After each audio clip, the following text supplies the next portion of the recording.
Has anyone here ever rafted or drifted down the Boise River? When I came here in 1963, the Boise River was so contaminated with coliform bacteria and what we call brown trout drifting down the water from the various illegal sewers. And we finally in 1966 got around to that because I kept asking the staff, what are the big issues? And they said, well, the Boise River is contaminated. And I said, well, can we clean this thing up?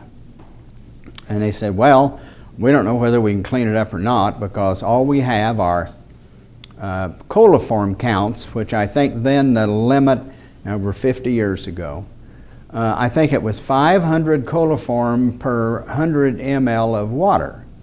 And I said, well, why don't we try to get pathogenic bacteria out of it? And they said, the lab says that they can't do that. Technically, you just can't do it. And I said, I know somebody that can. I came from the Robert A. Taft Sanitary Engineering Center in Cincinnati, Ohio, and they had been getting vaccine poliovirus out of the Ohio River after each of the mass community campaigns. And they could identify it as vaccine-type poliovirus. And I said they can also do it for bacteria. And so I called them, and they still remembered me. Everybody remembers me. But anyway, I called them, and I said, I need the technique for trying to get pathogenic bacteria out of the Boise River. And so they sent it to me, and I took it out to the lab, and they said, oh, we could do that. And what it consisted of was cheesecloth, and they hook it on wires and hang it out in the river.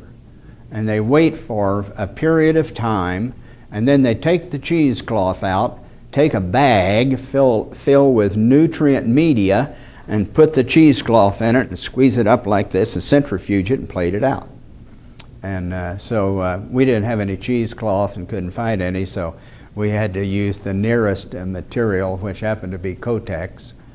And so we hung Kotex up and down the Boise River, and every once in a while a fisherman would get a hold of one of our snares and drag it out and wonder what was going on. But anyway, through Darrell Brock and Bob Chahay out at the lab, we got Salmonella typhimurium out of the Boise River. Well, that was good enough. So if you ever have a chance, go down to the BSU library, and I think in the August 1966 Statesman, they had photographs of us putting signs in the bank of the Boise River that says, water polluted, no swimming. And so I went to the county commissioners and I said, my staff tells me that they think they can clean the river if we had a little money. And so Leon says, how much would you need? And I said, I think we can do it for $15,000 for some laboratory services, hip boots, waders, and Kotex. And but because we had to keep track of whether or not we were succeeding. And so anyway, the county commissioners was in favor of it, and the staff got in the river and waded all the way up through Logger Creek, and they found every illegal sewer dump that wasn't going into septic tanks. People had just simply run their sewers out into the river. And we plugged up every one of those that we could find, and I think we finally found all of them. And so then one of the big hookers was the Boise Zoo. All the cage washings in the zoo went directly into the river.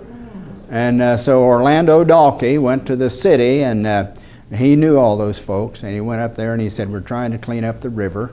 Will you clean up the zoo? And so they did what they thought they ought to do, and they cut off all of their drains into the Boise River, and they ran everything into the Boise City sewer and had to run a short line up there someplace, and got all that done. And I used to say that I didn't know where it was all coming from, but I used to go up to the zoo and look, and I used to go to the bear cage, and the bear cage knew he was guilty.